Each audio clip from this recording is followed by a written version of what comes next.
जय हिंद, वंदे मातरम, नमस्कार। और आप सभी दर्शकों के लिए दिल्ली से विशेष अभियान या संयुक्त मीडिया का प्रयास, जो एक बेहद घटना कानपुर देहात क्षेत्र में घटी। वहां प्रजातंत्र की हत्या हुई, लोकतंत्र की हत्या हुई और एक अमानवीय व्यवहार रवैया पुलिस का सामने आया। उसमें हमारे क्षत्रिय महासभा के दिग्गज, यहाँ के वरिष्ठ समाज सेवी एवं वरिष्ठ नेता माननीय लाल सिंह तोमर जी और हमारे क्षत्रिय महासभा के उपाध्यक्ष मनमोहन सिंह परमार जी ने जो एक विशेष मुहिम चलाई है इस परिवार को न्याय दिलाने के लिए, आइए उनसे करते हैं विशेष वार्ता। दादा, बहुत बहुत धन्यवाद, नमस्कार, आपने समय निकाला चर्चा के लिए। ये घटना क्या है, इस पे थोड़ा सा संक्षेप में हम लोग जानना दर्शकों हमारे चाहेंगे। और कल आपने जो डीएम से बात हुई उस पे किन मुद्दों पे क्या चर्चा हुई?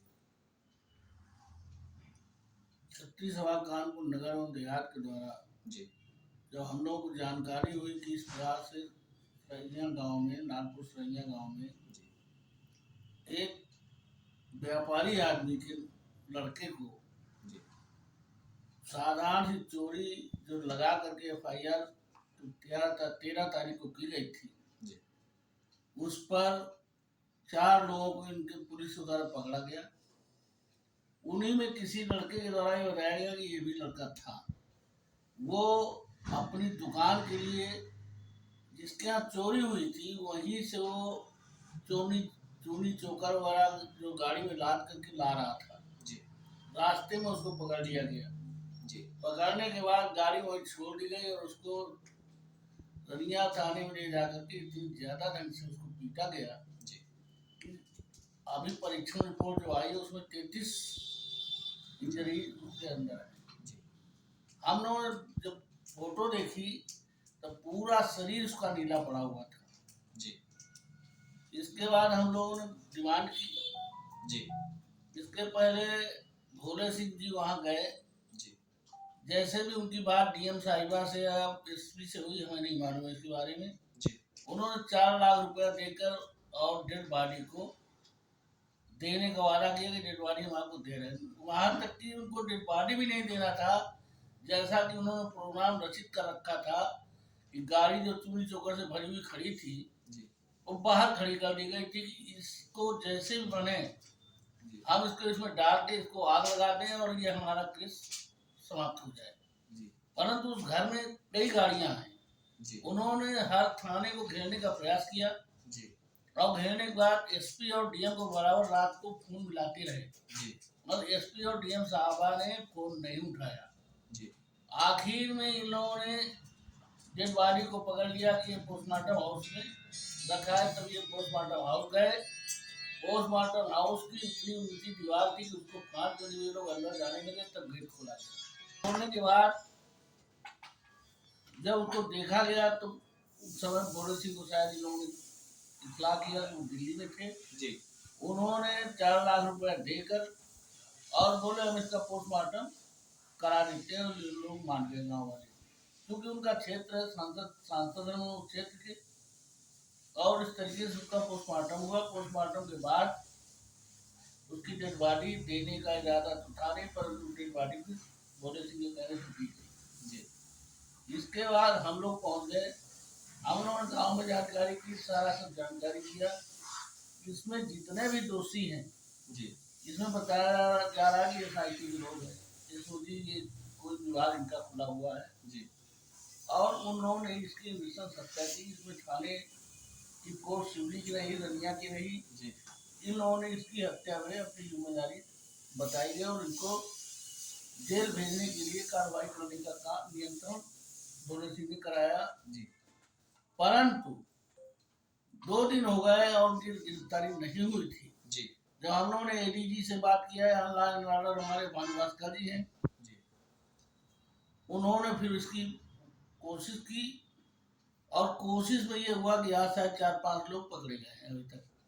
जी अभी ज्यादा नहीं पकड़े गए। जी पर मेन रोल इसमें जो है, जी असलियत में इसमें हमारी एसपी साहिबा का है जी कि जो प्रताड़ित आदमी रात को फोन करेगा उसकी फोन को उठाने की आपने कभी उम्मीद नहीं की। जी और वहाँ रनिया का चौकी इंचार्ज ऐसो बोल रहा था कि इस समय हम ही डीएम हैं, हम ही एसपी हैं, अच्छा आपको जो कुछ करना हो करिए जाके। ये तो हमारा पुलिसिया तांडव होता है और मुझे कर लिया जो करना था।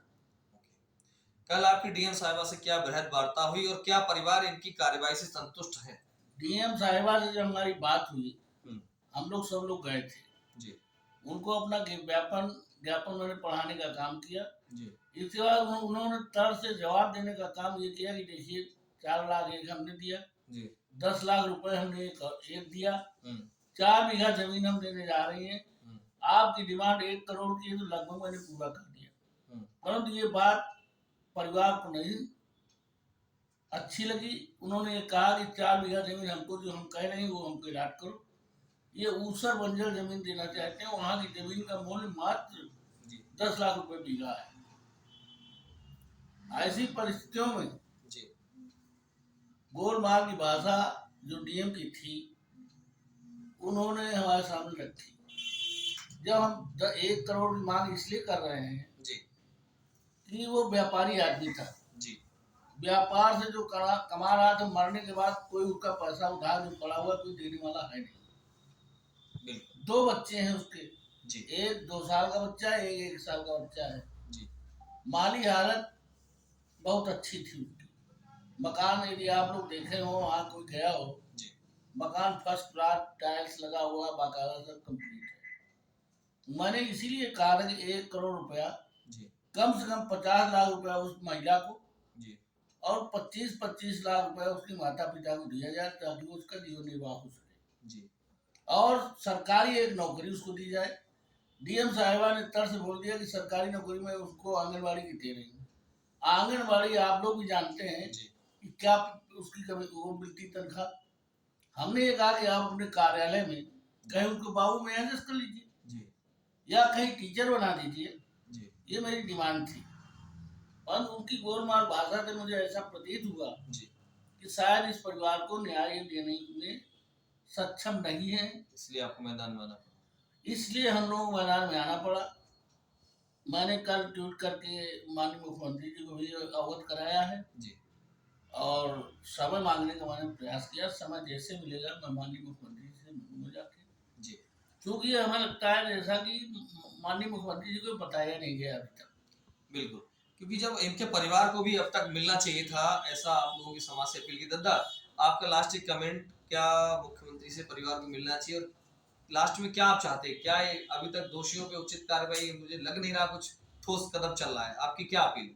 ऐसा है कि अभी जी जो हमारे माननीय अध्यक्ष जी ने बताया जी उसी के परिप्रेक्ष्य में मैं ये कहना चाहता हूँ, अभी तक किसी तरह का न्याय प्रक्रिया सही ढंग से चल नहीं रही है जी और हमारे अध्यक्ष जी ने माननीय मुख्यमंत्री जी से समय मांगा है। जी अगर वो समय मिलता है तो मैं उस परिवार की महिला, बच्चे और उनके पिताजी और माताजी को लेकर के न्याय मांगने का कार्य मैं मुख्यमंत्री जी से करूंगा। जी ऐसी मेरी क्षत्रिय महासभा से की तरफ से हम सब लोग तैयार। जी, हमारी दिल्ली मीडिया टीम इस मुहिम का स्वागत करती है और जन जन तक ये आवाज पहुंचाएंगे, क्योंकि अधर्मी कब करे सेवा या धर्मार्थ जनता की, अड़े है कौर भी रक्षा करो पार्थ जनता की, कोई भी तो नहीं दिखता किरदार अब ऐसा, अहम को छोड़कर सेवा करे निस्वार्थ जनता की।